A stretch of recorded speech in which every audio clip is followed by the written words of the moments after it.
사사기 13장 보겠습니다.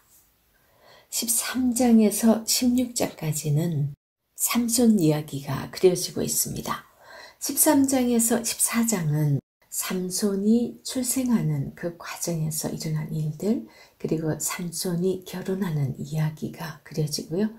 그리고 15장에서 16장에서는 삼손이 아내의 일로 블레셋을 징벌하는 이야기가 소개됩니다. 13장 봅니다. 이스라엘 자손이 다시 여호와의 목전에 악을 행하였으므로 여호와께서 그들을 40년 동안 블레셋 사람의 손에 넘겨주시니라. 소라 땅에 단 지파의 가족 중에 마누아라 이름하는 자가 있더라. 그의 아내가 임신하지 못하므로 출산하지 못하더니. 사사 시대는 영적 불임의 시대입니다. 하나님께서 이스라엘 백성들을 이제 온전한 국가로서 국민과 그리고 하나님의 주권 그리고 필요한 땅, 영토 이렇게 해서 온전한 국가로서 가나안 땅을 이제 다 주셨잖아요. 그러면 이제 하나님께서 처음에 계획하셨던 세계를 선교할 그 선교 국가로서의 그 모습이 드러나야 되고 거룩한 백성 제사장의 모습들이 나타나야 되는데 이 사사시대의 그 사사들 모습이나 그리고 백성들의 모습이 어떠하고 이런 것들 그려주고 있는 거 보면 아무런 열매를 맺지 못하는 그런 영적 불임의 시대를 보여주고 있습니다. 그래서 하나님의 사람, 하나님께서 쓰실 만한 사람이 없는 그런 시대를 보여주기 위해서 이제 사사들 12명들 소개하면서 마지막에 삼손을 말씀하시면서 삼손이 자식이 없는 그런 집안에서 태어나게 되는 것을 말씀을 하고 있고요. 그리고 사무엘상 바로 시작할 때도 보면 엘리 제사장 집의 그 아이들이 타락한 모습들 보여주면서 하나님의 사람을 기다리는 상황에서 한나가 불임인 상황을 말씀하고 있습니다. 그때도 사사시대죠. 사사시대 마지막이 사무엘이니까요. 그래서 지금 영적 불임의 상황을 삼손 이야기와 엘리 제사장 그 시대에 한나가 불임한 그 상황을 이렇게 비유적으로 말씀을 해주고 있습니다. 오랜 기간 아이를 낳지 못하는 그 마누아의 집에 여호와의 사자가 나타납니다. 그래서 그 여인에게 나타나서 본래 임신하지 못함으로 출산하지 못하였으나 이제 임신하여 아들을 낳으리니 그렇게 말씀을 하면서 삼가 포도주와 독주를 마시지 말며 어떤 부정한 것도 먹지 말라고 얘기를 합니다. 이게 나시린이 서원을 하게 되면요. 민수기에서 말씀을 하고 있죠. 나시린은 하나님께 온전히 헌신된 사람을 나시린이라고 하는데요. 나시린 서원을 하게 되면은 지금 여기서 말씀하신 포도주와 독주, 그 어떤 부정한 것도 먹지 말아야 될 것을 지켜야 되거든요. 똑같이 지금 이 삼손이 태어나기 전에 이 부모에게 그것을 말씀을 하고 그리고 그렇게 해서 태어난 그 아이는 나시린이 되기 때문에 그 나시린 규례를 지켜야 됩니다. 일단 하나님께 헌신된 하나님께 바쳐진 그런 사람이기 때문에 그런 삼손이 얼마나 타락한 모습 우리는 이미 다 알고 있습니다. 그죠? 그래서 13장에서 14장은 이 삼손의 출생과 삼손이 결혼하게 되는 블레셋 여자와 결혼하는 그런 이야기가 소개되고 있고요. 그리고 15장에서 16장이 이제 삼손이 아내의 일로 아내를 다른 사람에게 주어버리잖아요. 장인어른이. 그래서 그 일로 블레셋을 징벌하는 그 이야기가 소개됩니다. 삼손이 여우 꼬리에다 불을 붙여가지고 온통 농작물을 다 해치죠. 그랬던 일 때문에 블레셋이 유다로 쳐들어옵니다. 그리고 삼손을 밧줄로 묶어서 달아내렸지만 하나님의 영이 삼손에게 임해서 삼손이 나귀 턱뼈로 1000명을 쳐 죽입니다. 그렇게 1000명을 죽이고 돌아오다가 목이 말라서 하나님께서 우묵한 곳을 터쳐서 물이 나오게 하셨는데 그곳을 에낙고레라고 한 그 말씀 기억할 겁니다. 삼손은 그 강력한 블레셋을 치는데 성공하지만 하나님은 그가 신앙의 인격을 갖추기를 원하셨어요. 그런데 삼손은 그 자신의 욕망대로 살아갑니다. 오늘날 우리 수많은 사람들의 그 모습처럼 말이죠. 그가 비록 블레셋의 많은 사람들을 죽이는 일에 사용이 되긴 하지만요. 그는 눈이 빼임을 당하고 정말 비참한 최후를 맞이하게 됩니다. 삼손은 하나님께서 가지 마라, 하지 마라, 만나지 말라 하는 모든 명령을 다 어깁니다. 그리고 나시리는 시체를 만져서도 안 되거든요. 어떤 부정한 것도 만지면 안 되기 때문에. 그런데 죽은 사자 시체에서 그 나온 꿀을 먹었다라는 그런 표현이 있잖아요. 16장 21절에 보면 삼손의 비참한 모습을 우리는 볼 수 있는데요. 블레셋 사람들이 그를 붙잡아 그의 눈을 빼고 끌고 가사에 내려가 놋줄로 매고 그에게 옥에서 맷돌을 돌리게 하였더라. 하나님께서 왜 삼손이 눈을 빼는 것을 허락했을까요? 눈은요, 우리가 눈으로 보는 것으로 인해서 정욕이 들어옵니다. 그래서 마태복음 5장 29절에서 예수님께서 그러셨어요. 내 눈이 너를 실족하게 하거든 빼어내어 버리라. 이렇게 말씀을 하셨어요. 어쩌면 하나님께서 이 삼손이 정욕적인 삶을 살아가는 그것을 보고 그 눈으로 봄으로 인해서 정욕적인 삶을 살기 때문에 그 눈을 빼어버려서 죽게 하지 않았나 그렇게 봅니다. 삼손이 이런 최후를 맞이하게 된 것은 그 소래골짜기의 들릴라라는 그런 기생 때문인데요. 그 여인의 유혹을 떨쳐버리지 못하고 그는 결국은 나시린으로서 머리를 밀지 말았어야 하는데 머리털이 밀리고 쇠줄에 묶여서 맷돌을 돌리는 그런 신세가 됩니다. 하지만 하나님께서 마지막에 그가 힘을 써서 블레셋을 또 멸하는 데 사용하기 위해서 16장 22절 보면 그의 머리털이 밀린 후에 다시 자라기 시작하니라. 이 말씀은 복성과도 같이 이제 다시 삼손의 머리가 자라면서 다시 힘을 얻게 되겠구나 하는 기대를 하게 합니다. 그래서 삼손이 사실 살았을 때 나귀 턱배로 1000명이나 죽이고 많이 죽이고 했죠. 그랬기 때문에 정말 많은 싸움도 하고 사람도 많이 죽였을 터인데 자기가 죽을 때 자기를 구경하기 위해서 모여있는 수많은 사람들 앞에서 자기를 쇠사슬로 묶어놨던 그것을 힘으로 다 기둥을 빼버리면서 더 많은 사람, 그가 살았을 때 죽은 자보다 그가 죽을 때 죽은 자가 더 많았더라. 그렇게 말씀을 하고 있습니다. 삼손의 최후가 이렇게 된 것은 결국은 들릴라에게 마음이 빼앗겼기 때문입니다.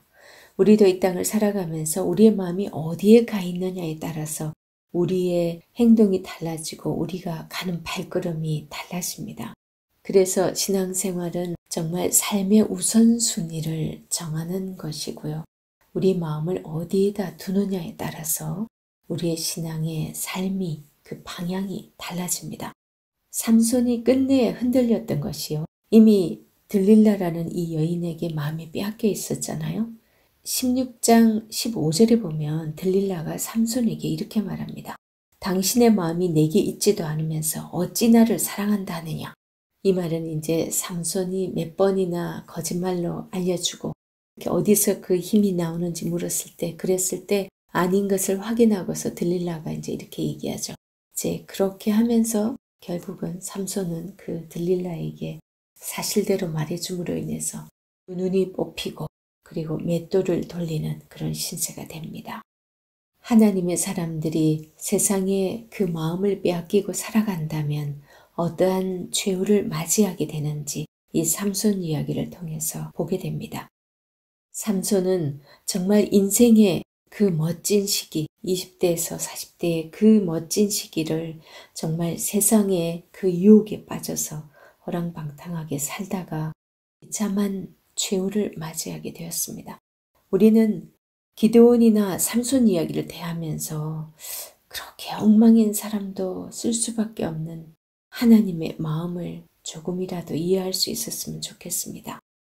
이제 사사기의 배경이 되고 그리고 왜 이런 사사시대에 엉망이 된 그런 상황이 오게 됐는지를 알게 하는 17장과 18장, 그 다음에 19장과 20장 보도록 하겠습니다. 먼저 17장에서 18장은요. 그 당시 이스라엘 백성들이 종교적으로 얼마나 타락해 있는지 그 상황을 보여줍니다. 미가 집의 제사장 이야기를 하고 있는데요. 에브라임 산지에 미가라 이름하는 사람이 있더니 그의 어머니에게 이르되 어머니께서 은 1,100을 잃어버리셨으므로 저주하시고 내 귀에도 말씀하셨더니 보소서 그 은이 내게 있나이다. 내가 그것을 가졌나이다 하니 그의 어머니가 이르되 내 아들아 여호와께 복받기를 원하노라 하니라. 미가가 은 1,100을 그의 어머니에게 도로 주매 그의 어머니가 이르되 내가 내 아들을 위하여 한 신상을 새기며 한 신상을 부어 만들기 위해 내 손에서 이 은을 여호와께 거룩히 드리노라. 말도 안 되는 일이에요. 지금 엄마가 돈을 왕창 잃어버렸어요. 그러니까 막 어떤 놈이냐 그러면서 온갖 저주를 퍼붓고 있는 거예요. 그래서 이 아들이 그 돈을 훔쳐간 거예요. 그랬다가 너무 저주를 많이 퍼부니까 안 되겠다 싶어서 엄마한테 지금 이 돈을 도로 내놓으면서 자기가 갖고 갔다고 이제 그 얘기를 하니까 아이고 어떻게 이제 우리 아들이 이게 저주받으면 안 되는데 그러면서 오히려 자기가 신상을 만들어 가지고 자기 집에다 신당을 차립니다. 그리고 나서 제사장을 한 사람을 세워야 되는데 누굴 세우냐면 유다 가족에 속한 유다 베들레헴의 한 청년이 있었으니 그는 레위인으로서 거기에 거류하였더라.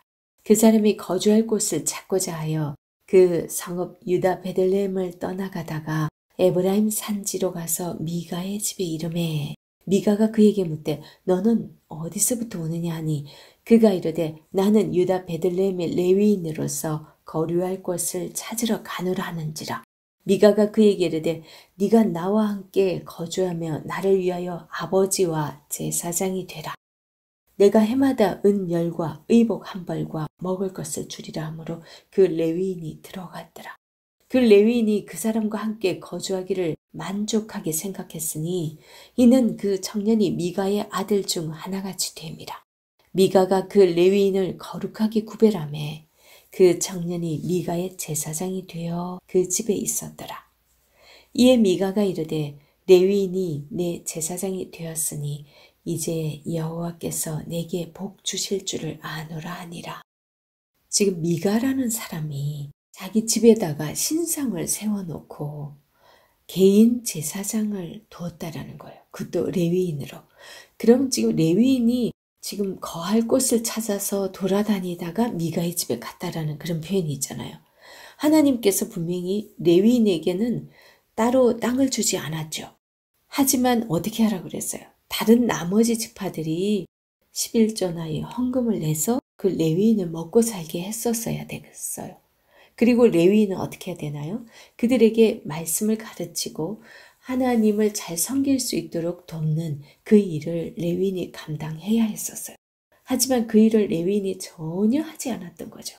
그래서 이스라엘 백성들은 지금 각자 17장 6절에 보면 그때에 이스라엘의 왕이 없었으므로 사람마다 자기 소견에 옳은 대로 행하였더라.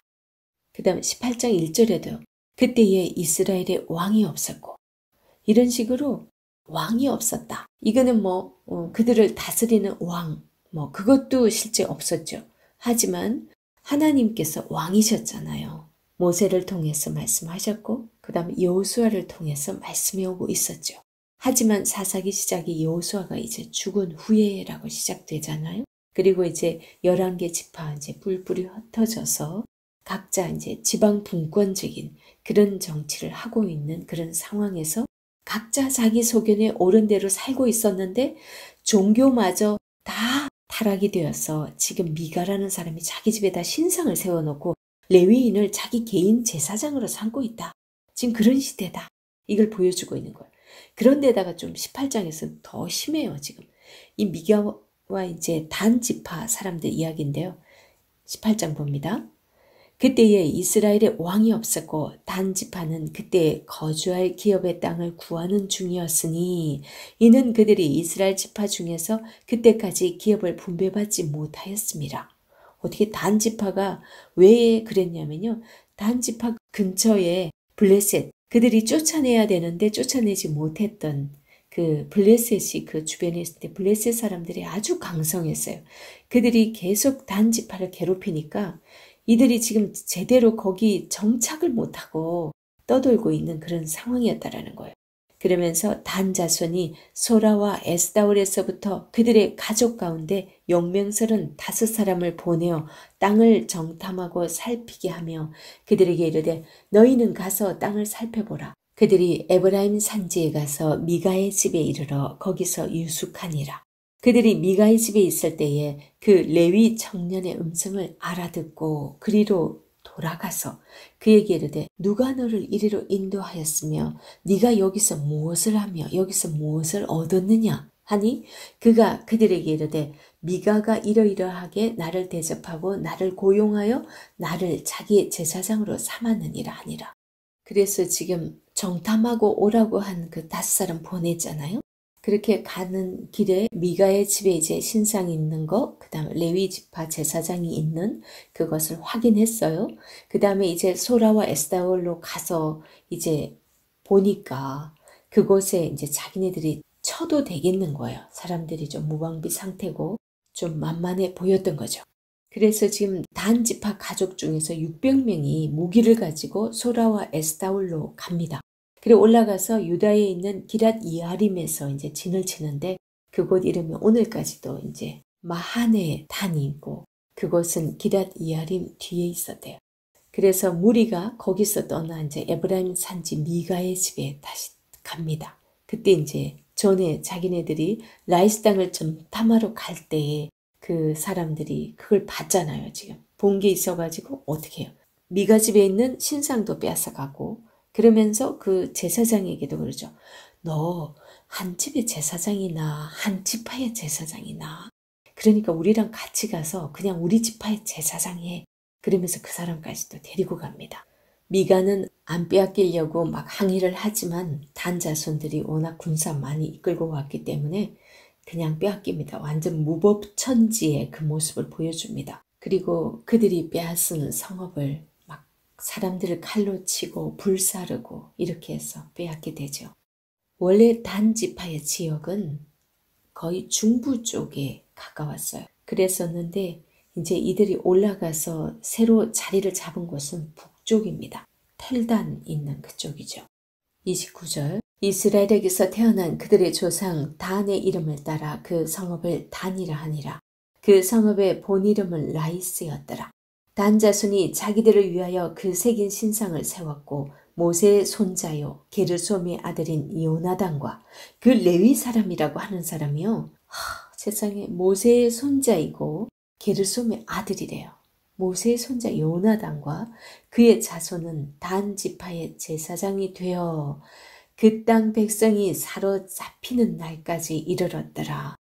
레위 지파 중에서도 모세의 손자 요나단 더 기가 막히지 않으세요? 이 정도로 이때 당시에 이스라엘 백성들이 그 종교가 완전 타락한 그런 백성들의 모습이었다라는 것을 알게 합니다. 그리고 18장 31절에 하나님의 집이 실로에 있을 동안에 미가가 만든 바 새긴 신상이 단 자손에게 있었더라. 얼마나 오랫동안 그들이 그 신상을 섬기고 있었는지 알 수 있겠죠. 그리고 이제 19장과 20장요. 너무나 엽기적인 사건을 다루고 있습니다. 가장 경건의 본을 보여야 될 그 레위인이 얼마나 타락했는지 그 타락상을 보여줍니다. 어떤 레위 사람과 그의 첫 이야기인데요. 이스라엘에 왕이 없을 그때에 에브라임 산지 구석에 거류하는 어떤 레위 사람이 유다 베들레헴에서 첩을 맞이하였더니 그 첩이 행음하고 남편을 떠나 유다 베들레헴 그의 아버지 집에 돌아가서 그리고 거기서 넉 달 동안 오지 않았대요. 중요한 것은 그러면 일단은 레위인은 첩을 둬서는 안 돼요.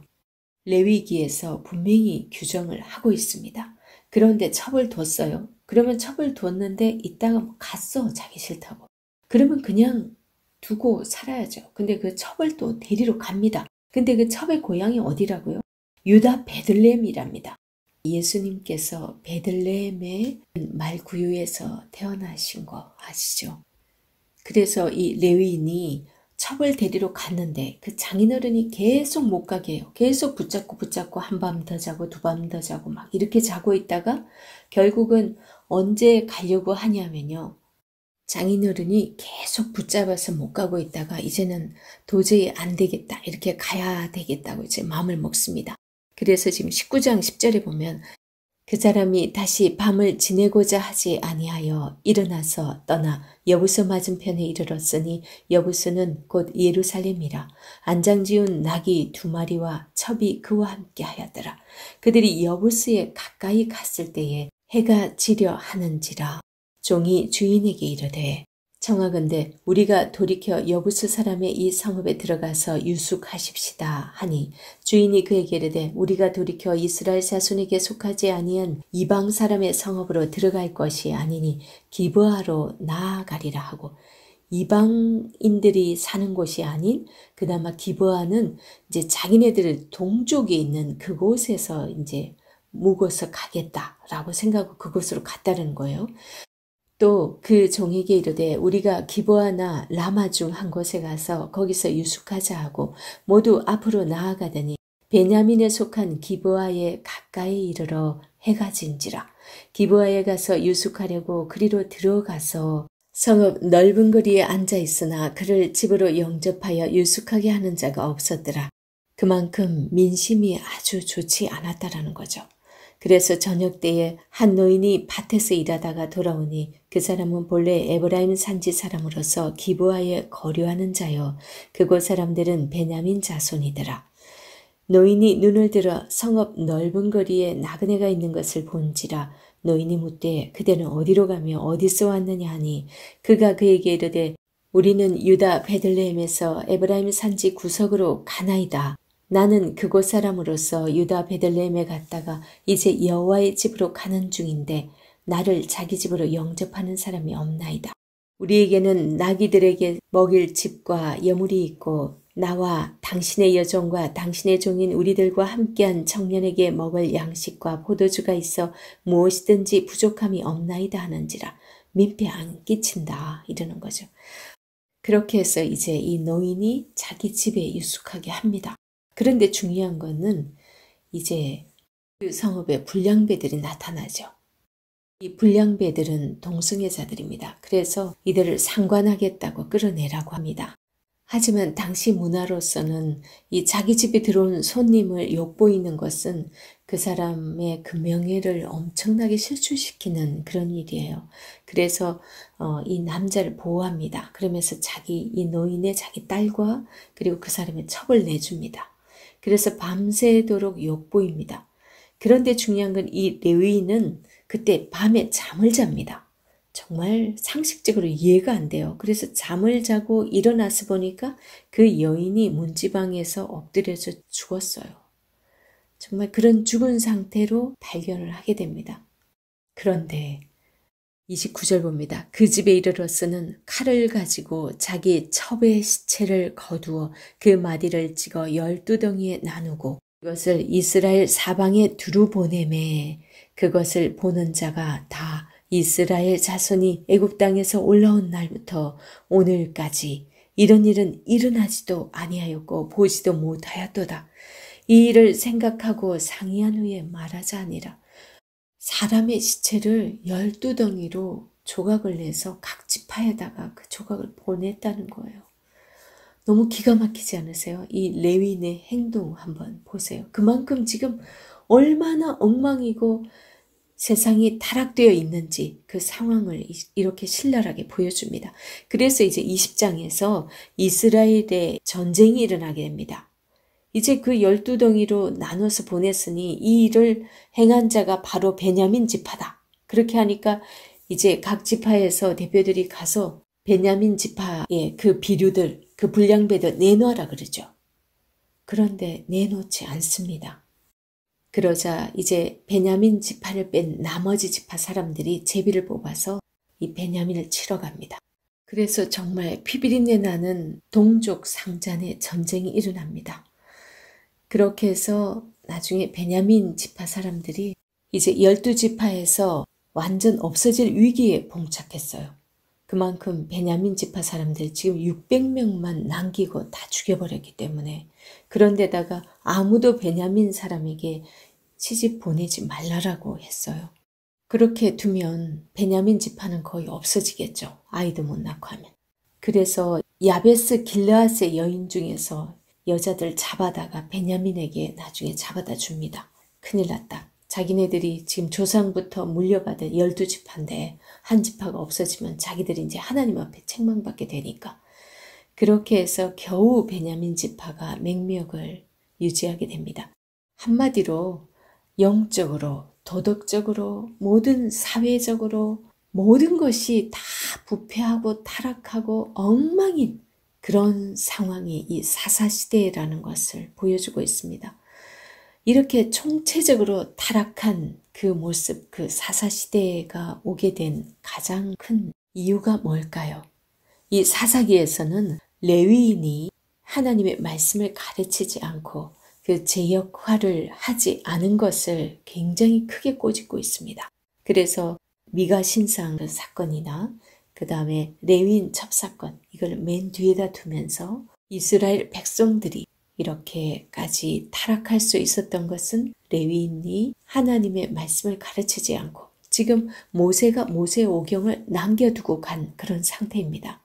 가르치지 않았고, 그리고 여호수아와 그 같은 세대에 있었던 그 하나님의 역사를 경험했던 그 세대들이 다 죽어버리면서 신앙의 전수가 이루어지지 않았기 때문에 이런 일이 왔다라는 것을 고발하듯이 이렇게 말씀을 하고 있습니다. 그러면서 사사기 21장 25절에서 말씀을 하고 있듯이 그때에 이스라엘의 왕이 없으므로 사람이 각기 자기의 소견에 옳은 대로 행하였더라. 이 말씀처럼 이스라엘 백성들이 그들의 그 마음 가운데 하나님을 왕으로 모시지 않고 살고 있다 보니까 하나님의 말씀에 대해서 또 배우지도 않고 알려고 하지도 않고 그렇게 자기 소견에 옳은 대로 살다가 보니까 이렇게 엉망인 세상이 되어버렸다는 거죠. 그렇다면 오늘날 우리에게 주시는 분명한 교훈이 있습니다. 하나님의 말씀을 우리가 알지 못하면 무지로 인해서 어떻게 살아야 될지를 모르는 거죠. 그래서 정말 우리가 이런 사사시대를 맞이하지 않기 위해서는 우리 가운데 하나님의 말씀을 중심에다 두고 그 말씀에 순종하는 삶을 살 때 우리의 삶의 질서가 잡히고 우리가 정말 원하는 행복한 그런 삶이 될 줄 믿습니다.